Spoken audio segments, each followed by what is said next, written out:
and welcome to my channel. I'm Shannon and I love rocks and gemstones, and this is a video to show you all about how I tumbled lepidolite.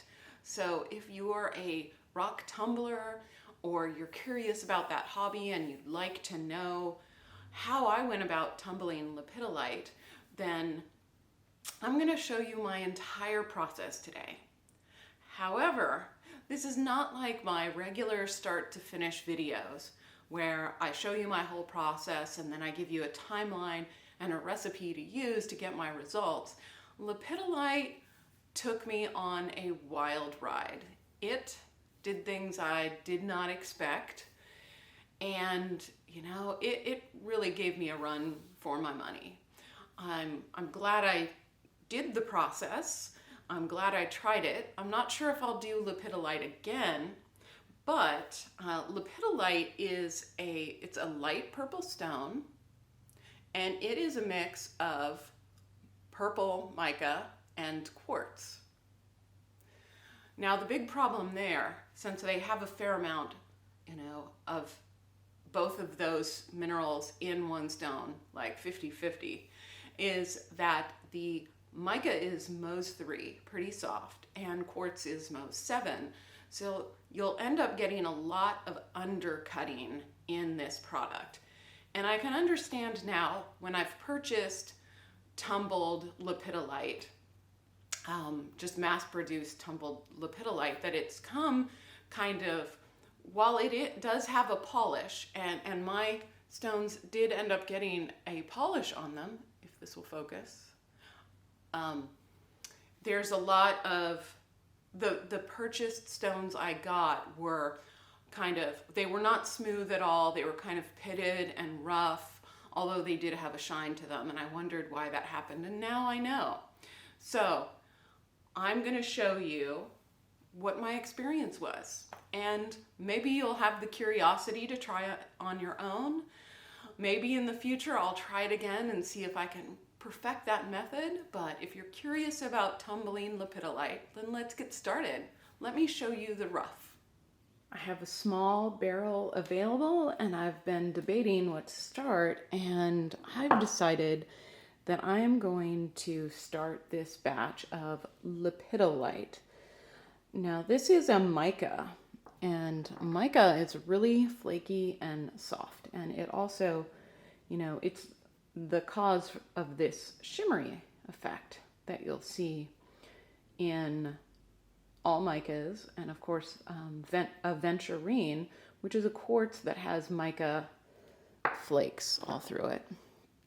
And this will be an advanced tumble for me, but as I seem to have done calcite and fluorite and angelite fairly well, I'm going to take a chance and start this lepidolite that I've been holding on to.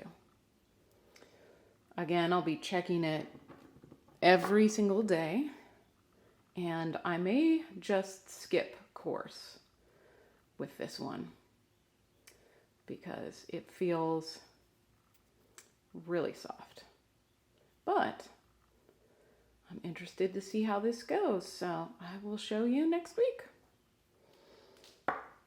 Well, sometimes we get a batch of rough that does not react the way we think it will.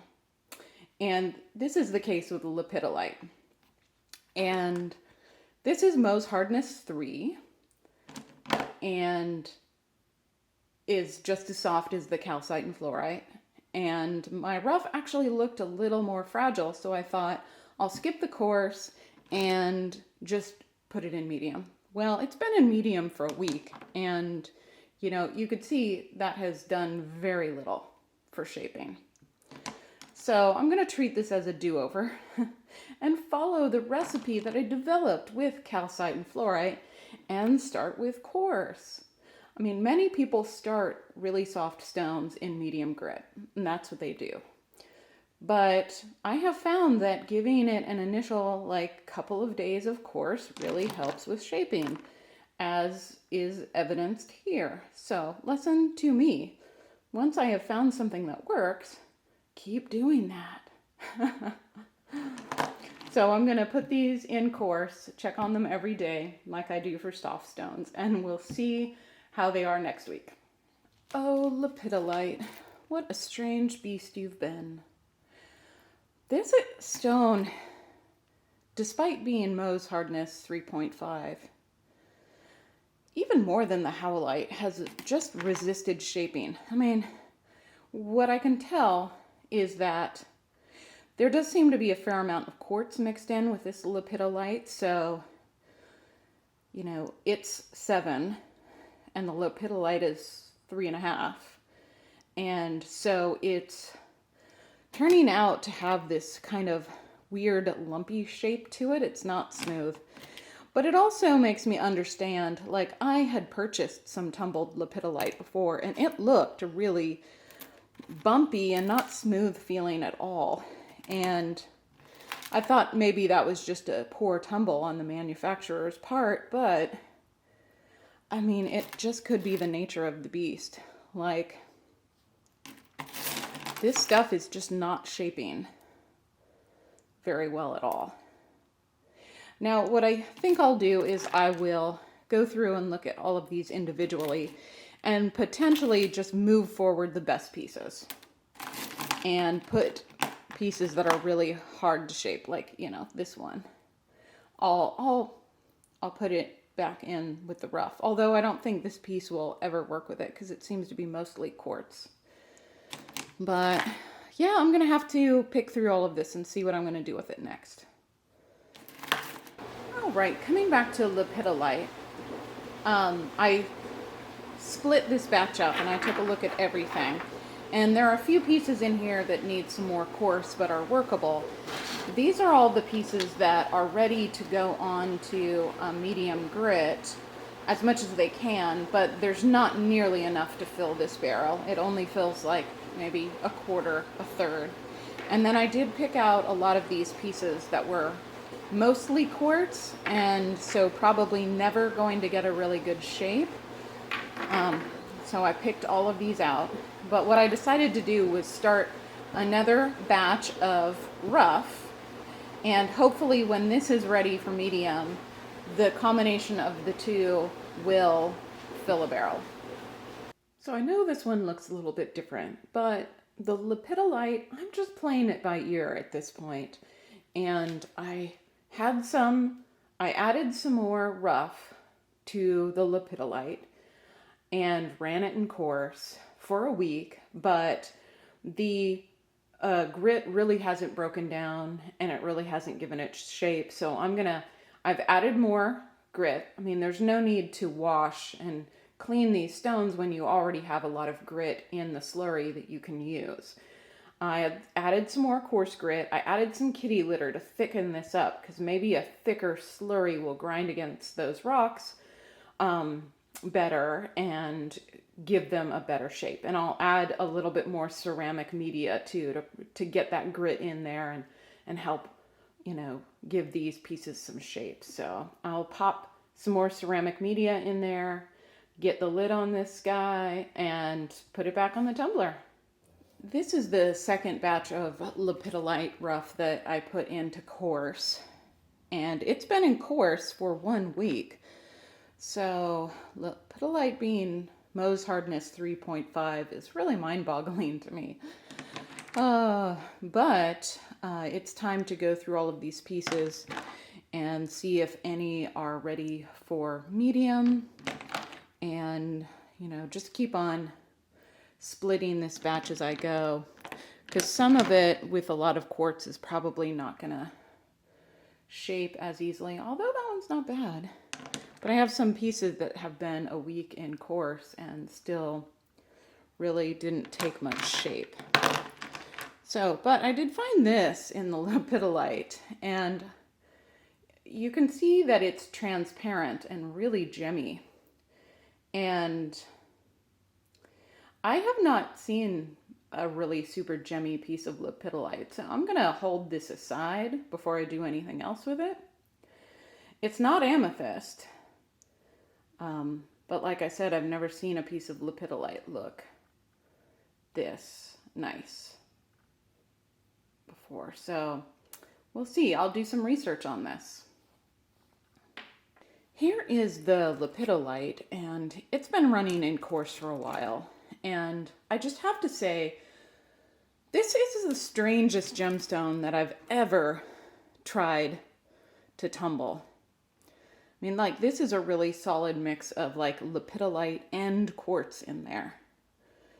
And, you know, this has been running in course for a long time, and it just still looks rough. Anyway, there's a lot of crevices still in these, and I'm going to have to run a wash cycle on it right away because it's pretty much impossible. Like, there's some slurry in that, you can see.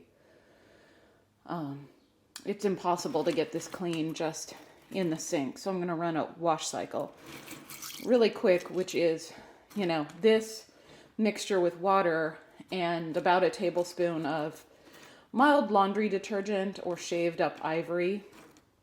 And I'll get these clean and then figure out what to do next. But the tumbled lepidolite that I've purchased has always looked weird. It's always looked a little kind of sharp-edged, it had crevices in it. Like, I just thought I could do a better job tumbling it, but I just think that's the nature of the way this stone tumbles. It just doesn't get smooth. We'll see how it goes. The lepidolite has finished 1 week in medium grit, and I am finally starting to have some hope for this batch. It's feeling much smoother than when it went into the medium grit. That makes me really encouraged. And yeah, it's looking nice. I think just being patient and being very picky about which pieces went forward, and then processing enough batches of rough to actually get a barrel of some nice stuff really has paid off so far. But we're only in the middle of the tumbling process, so I shouldn't jinx myself. But I'm happy. This is good. This is much better. The lepidolite has finished a week in fine grit, and it's looking pretty nice and smooth. Like as smooth as it can for the type of stone that it is. While picking through these, though, I did feel some with some really sharp parts, like this one here, that I'll have to pick out, and I'll have to find the bits that broke off so that these don't go into the next phases. So these need a really good examination, and only really the best of these will go further. But it does look like with lepidolite, when you're tumbling it, you end up with a lot of little pebbles. But it's still pretty. It's a really nice purple. And it's got a lot of flash from that mica in it. And yeah, that's beautiful. All right, time to check these out closer. Lepidolite has been in extra fine grit for 4 days and is feeling, for the most part, really nice and smooth. Lepidolite is always kind of bumpy and ridgy, as I am finding out. But, oh, look, one broke. So I'm going to have to pick through these and make sure that the other bits of this don't go into the polish. But I will examine all of these, give them a really good wash, a couple of wash cycles until that barrel and all of this is really totally clean, and then I will put it in polish. All right, this is the lepidolite, and it's been in polish for a week. So let's see how that's going right now. Give a piece a little rinse. And then a dry.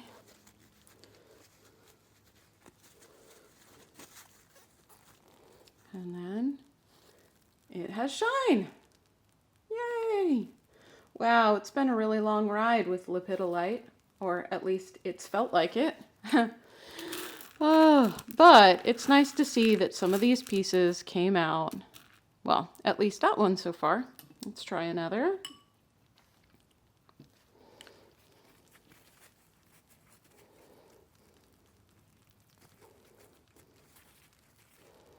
Yeah, there we go.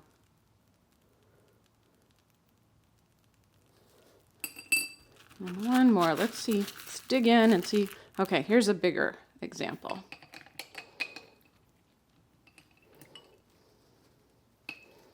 Splash in myself and my table. But let's get this good and dry.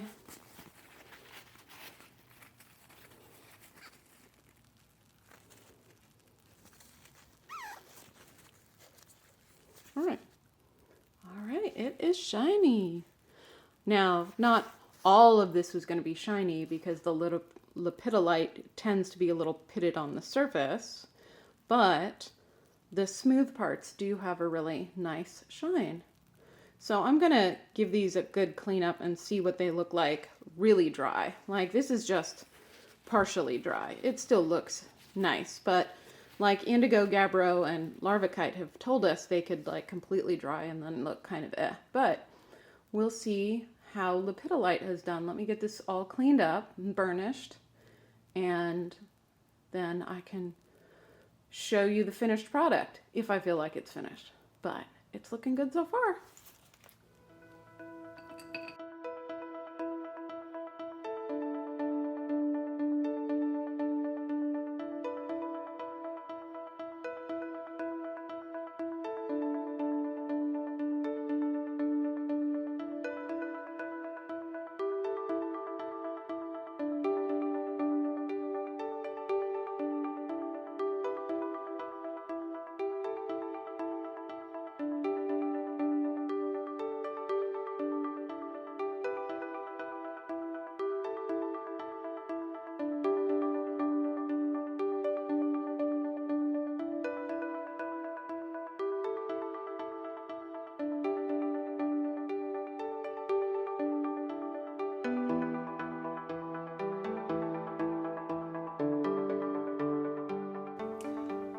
Well, thank you for joining me on my adventure with lepidolite, and I hope that sparked some curiosity. It was a really tough tumble. It required a lot of creativity and a lot of patience. I did end up getting a handful of pebble-sized stones, pretty small, but they are fairly smooth and they did take a polish. But they're all pretty small. And yeah, I'm not sure if I'll do it again. The challenge to me is to be able to do it more efficiently, to find a better process to do it, to hopefully get it to turn out a little bit better. But you know, I hope you're interested and maybe want to try it yourself. So if you're interested in rock tumbling, whether you're a beginner or experienced and you're interested in seeing how I tumble a different variety of stones, make sure to hit the subscribe button. I post a weekly video journal of all of my tumbling projects, lots of start to finish videos, and I also have an online Rock Tumbling 101 course if you're brand new to rock tumbling, and the link to that is in the description below. So thanks so much for joining me today, and I hope to see you again soon. Bye.